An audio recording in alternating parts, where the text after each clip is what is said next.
Ngano, ngano, ngano. Ngano. Ngano, ngano. Ngano.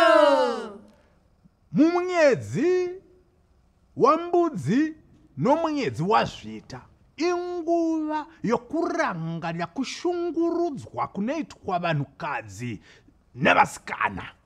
Vasikana pamwe chete nevanhukadzi, vanhu vanoshungurudzwa nenzira dzakasiyana siyana, kungava kurobwa, kutukwa, kunyimwa zvavanoshuvirawo kuva nazvo muupenyu hwavo, ingava dzidzo chaiyo. Unowana vanasikana vachirambidzwa kuenda kuzvikoro, kana kuti vakaendako kuzvikoro vozorambidzwa kuenderera mberi nedzidzo.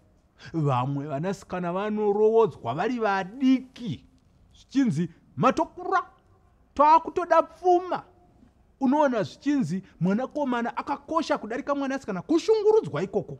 Ivo madzimai pachavo, mungava mudzimba umo, vanenge vachinzi baba ndo musoro wemba, imi mai hamenawo kuti muri chii. Asi dambudziko riri pakungonzi haufaniri kutungamira, kana kuti haufaniri kuonekera panowanika vanhu vanenge vakakosha mukati mokurarama tiri pasi pezuva. Ngano, ngano, ngano. Ngano. Shungurudzo inogona kunge iri yomupfungwa chaimo.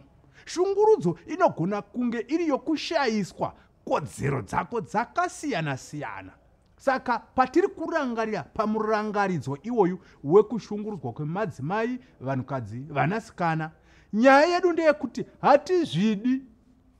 Zvakashata, ngazviregerwe, itsika isina kumbonaka. Ngano, ngano, ngano. Ngano, ngano, ngano. Naizvozvo pachirongwa chedu chengano nyorwa, sarungano wenyu akuvigirai rungano runotaura nezvokushungurudzwa kwakaitwa mumwe musikana ainzi Hauzizi, achishungurudzwa nomumwe murume ainzi Chirombe, ranga ritorivo rombe zvaro. Ngano, ngano, ngano. Itsika yakaipa, ngatinzwe maitikire ayakaita kareko. Nhunzi dzicharuma kunge nyuchi, imbwa dzichakumbidzana foryana navatenzi, nzizi dzichayerera dzichikwidzana makomo. Ngano, ngano, ngano. Zvidembo zvisati zvonhuhwa, idzo shuro dzichine mihwe yakareba kudarika mihwe yamadhongi, kana naiwo madhongi achine nyanga.